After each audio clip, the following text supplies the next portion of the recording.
This vessel takes the form of a large, deep bowl and is a shape that would have been central in a symposium.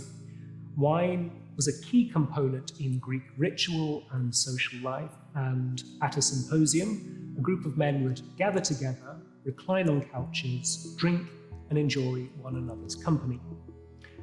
The Greeks diluted their wine. Drinking it neat was deemed uncivilized, and so a large bowl like this one was designed for blending wine with water. Indeed, the Greek verb keronoumi, which means to mix, gives the ancient name for these deep bowls, craters, and that in turn is where we get the English word crater for the large rounded hollows formed by meteors or explosions.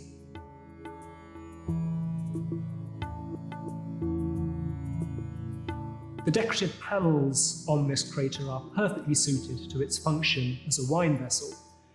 At the centre of the scene on the front stands Dionysus, the Greek god of wine, theatre and transformation. He's heavily draped, unlike some of the later representations of this god that feature in the exhibition, and he has a long beard and an ivy wreath atop his head. He holds out a drinking horn, symbolic of his connections with the natural world, and is accompanied by an entourage of dancing followers. Dionysus himself remains still. He, and the intoxicating potency of wine, exerts great power, and this theme is given extra weight by the image on the other side of the vase where two lions savage a bull.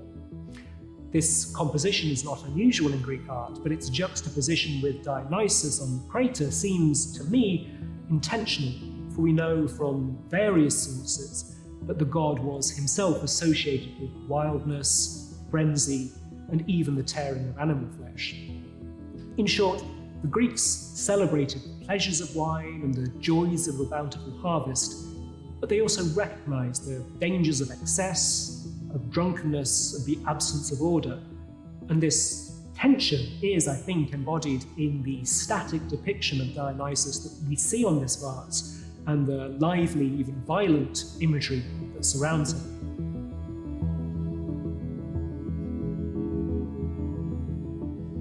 The decoration of this bowl is in what's called the black figure technique.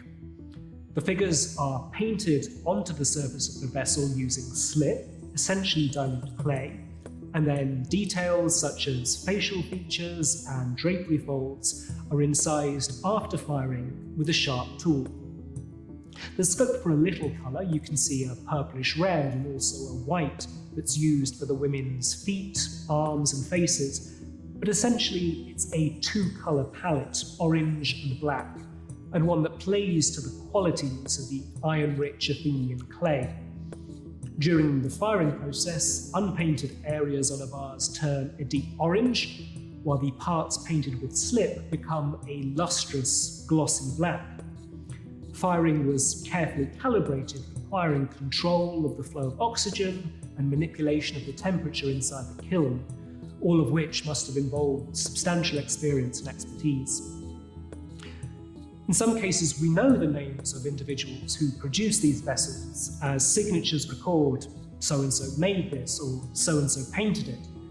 In many other instances, however, there are no inscriptions, but scholars have identified individual painters through their stylistic quirks and coined nicknames for them.